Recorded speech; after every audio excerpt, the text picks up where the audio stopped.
Hello, friends. Welcome into the Cowboys Report presented by BetDSI, the internet's #1 sportsbook. I am your host, Tom Downey, back again with one of my favorite segments here on the show, my Cowboys Mailbag. First up from Space Cowboy, will the Cowboys finally get rid of Jason Garrett if we're one and done in the playoffs?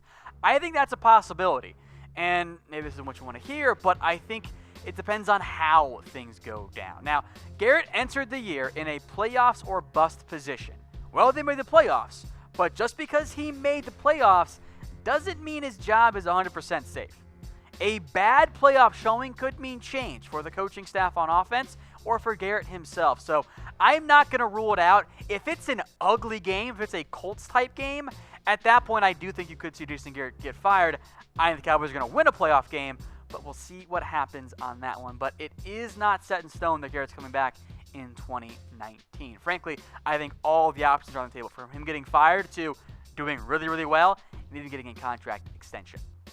All right, folks, most of these mailbag questions, plus from some of my Twitter at WhatGoingDowney, are from our Cowboys Report YouTube channel. So if you haven't already, go subscribe, youtube.com/Dallas Cowboys Report. We've got news, rumors, highlights, and special fan-led content like the mailbag and fan rumors over there. That's youtube.com/Dallas Cowboys Report. If you're on Facebook, if you're on YouTube, just hit that subscribe button already, guys.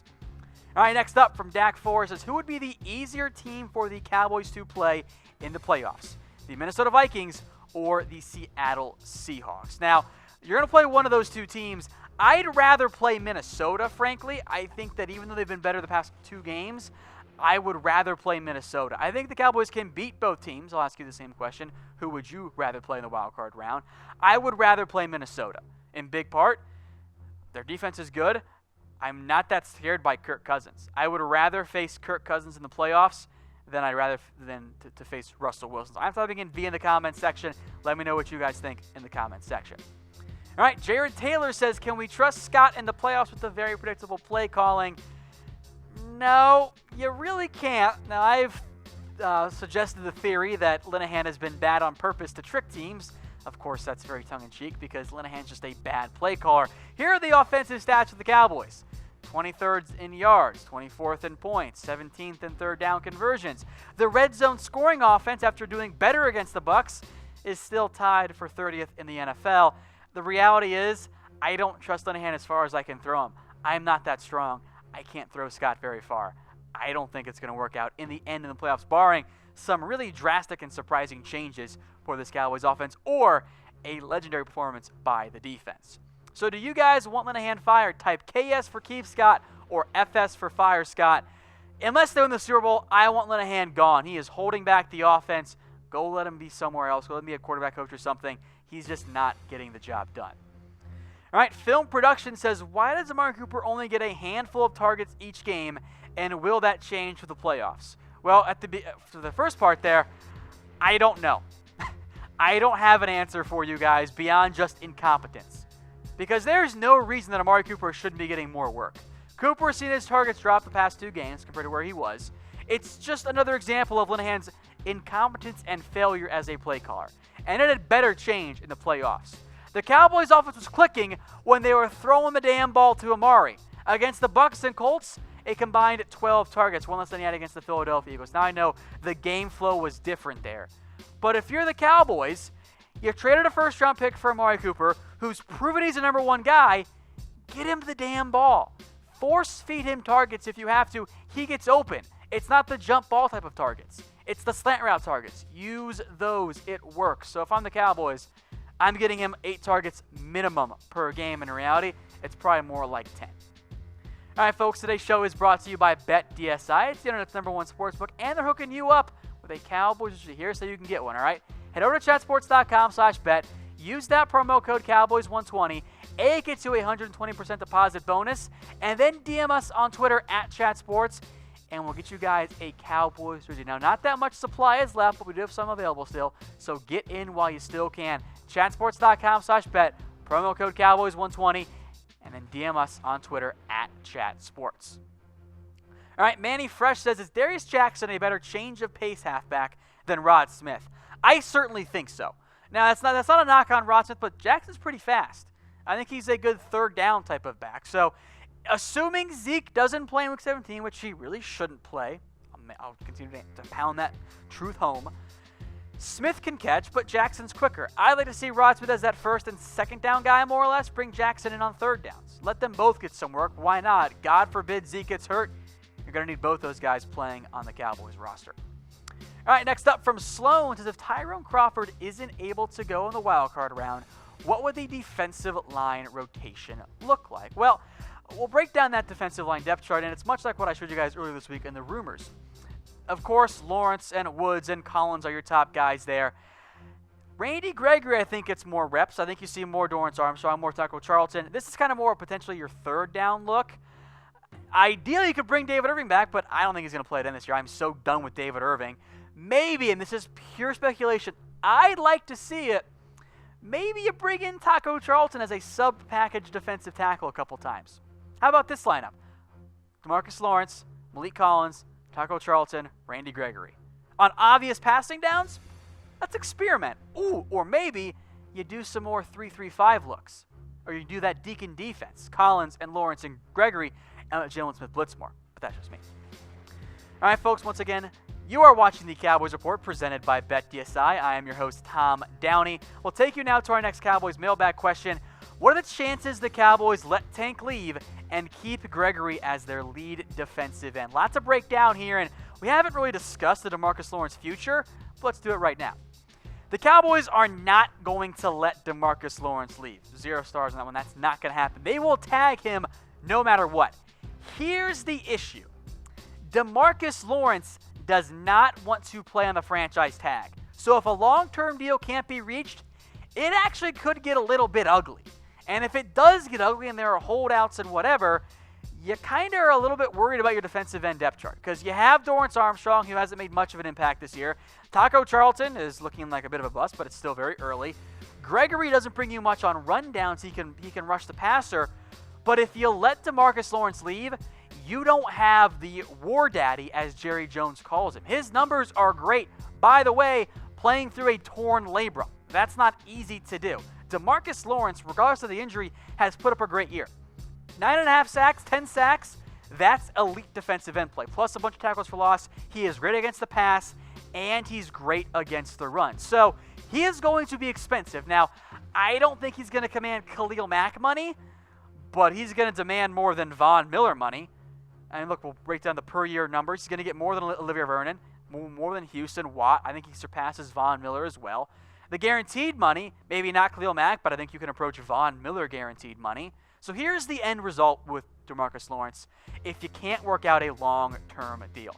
The franchise tag next year, because it's an increase from what it was this year, will cost more than $20.5 million. Lawrence has proved he's worthy of a big-time deal. So if you're lucky, you get him at 5 years, $100 million, $70 million guaranteed. You might be more like 5 years, $110 million. He is going to demand a massive contract, and guess what? He's worth every penny. Give DeMarcus Lawrence what he wants. I'll ask you guys how much DeMarcus Lawrence is worth per year. Feel free to sign off in the comment section. I am giving Tank whatever he wants. You don't find passers that put up 10 sacks a year. Those guys are immensely tough to come across, and you have one in DeMarcus Lawrence. Give him what he wants. Don't let this get ugly.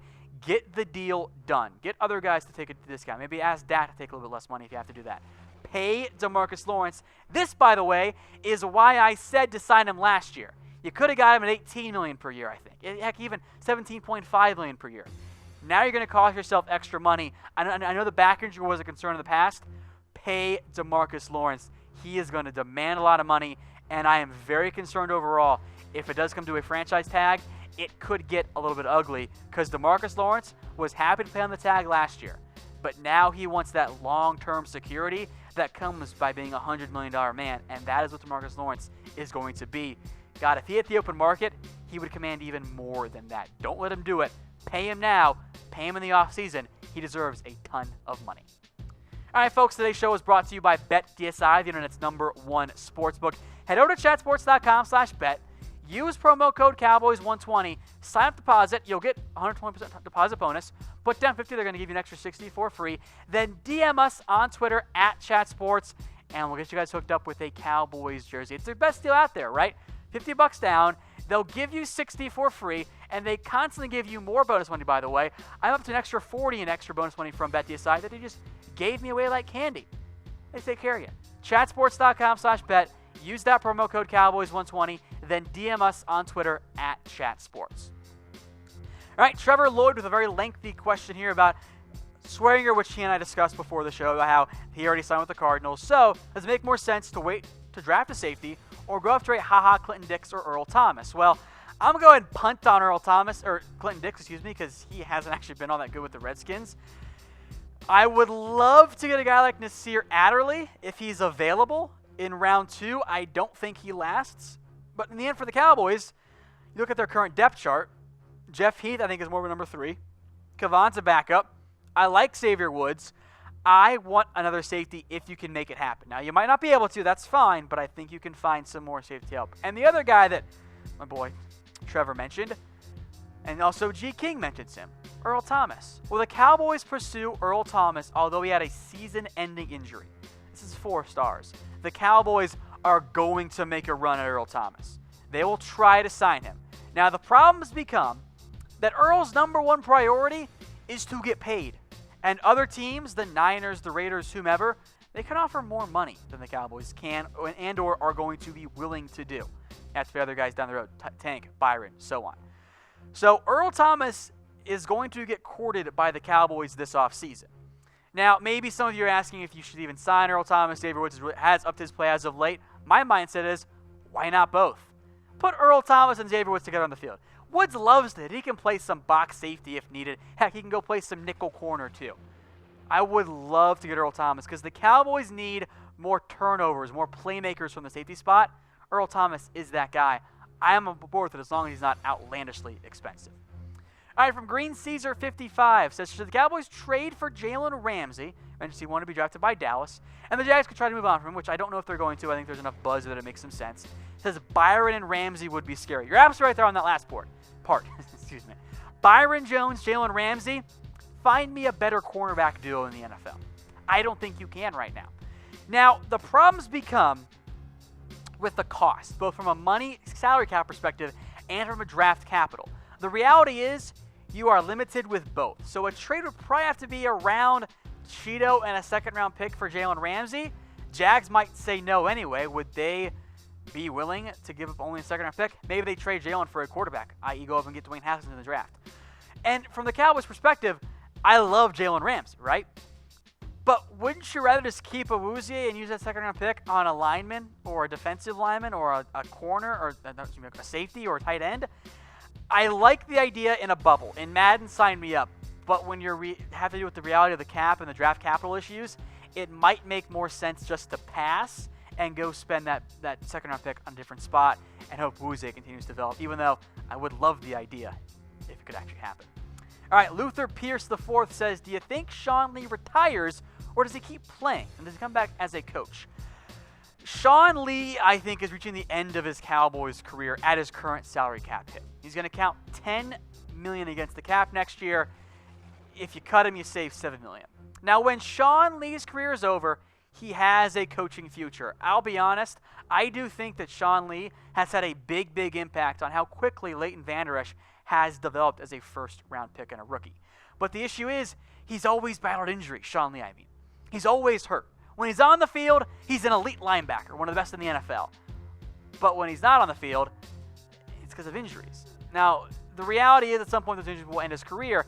I don't know if Sean Lee wants to stop playing. He's a competitor. He wants to be out there. Now, he's done the right thing, stepped away for Leighton Vander Esch, and I applaud him for that. So maybe he does retire and moves into the assistant linebacker role or whatever. But I do kind of think this is becoming Sean Lee's last year with the Cowboys. And you guys know me. I love Sean Lee, but I don't think he'll be back at his current cap hit. Either a restructure, a pay cut, or he ends up just quitting or getting cut / retiring altogether. All right, Big Man Spurs says, to the Cowboys pursue a slot receiver in the draft in around round 5 in case Beasley leaves in free agency. Well, in reality, you're going to know what you have to do because the draft comes after free agency. You will have either re-signed Cole Beasley or you will have lost him in free agency. If you lose him, round 2, round 3 becomes where you need to get that slot receiver if you don't sign somebody else. Now, Beasley might just walk. He has not been used well by the Dallas Cowboys. He gets open but isn't used well. And at that perspective, Maybe he can get more money elsewhere. He wants to get paid. This is probably his last year for a big contract. He's going to want that deal. So we'll know about Cole Beasley before the draft, and if he does leave, there are some good slot guys. Little Jordan Humphrey, Deebo Samuel can play a slot that I think makes sense for the Cowboys on day 2 of the NFL draft. All right, folks, if you didn't get what you wanted for Christmas, how about a Mizzen and Main shirt? Go check them out, comfortable.af is the site, and that URL to check out. Comfortable, because these shirts are comfortable as F. They make shirts, dress shirts. Heck, I sleep in these things. That's how comfortable they are. Now, granted, after late night drinking, but still, they are very, very comfortable. All right, folks, one last mailbag question here. What happened to Bo Scarborough? Is he a bust? And the reality is, this is from Drew, by the way. The reality is that no, he's not a bust. He's a 7th-round pick. He was cut by the Cowboys from the practice squad in October, signed to the Jags practice squad, and then signed by Seattle. Here's the thing with Bo Scarborough, and guys, I tried to warn you, okay? Y'all wanted to make Bo the number 2 back. He never was the number 2 back. 7th-round picks aren't busts. They're just not that good. Bo's not playing for Seattle, by the way. Now, he can make it in the NFL as a backup halfback, but look, he was a 7th-round pick. He's not a bust. He just didn't make the roster. That happens a lot with 7th-round picks. So that's the reality there for Bo Scarborough. I hope in this year's draft, by the way, spend a 4th or a 5th-round pick. Go get it back to help take the workload away from Zeke Elliott. He's had almost a little bit too much this year. Hey, Cowboys fans, thanks for watching the Cowboys Report. If you haven't already, click right here to subscribe to our channel for all the best Cowboys coverage on the internet. That's news, rumors, highlights, mailbags, film studies, and a whole lot more. And I'm making your lives a little bit easier as well with the next Cowboys Report video right here.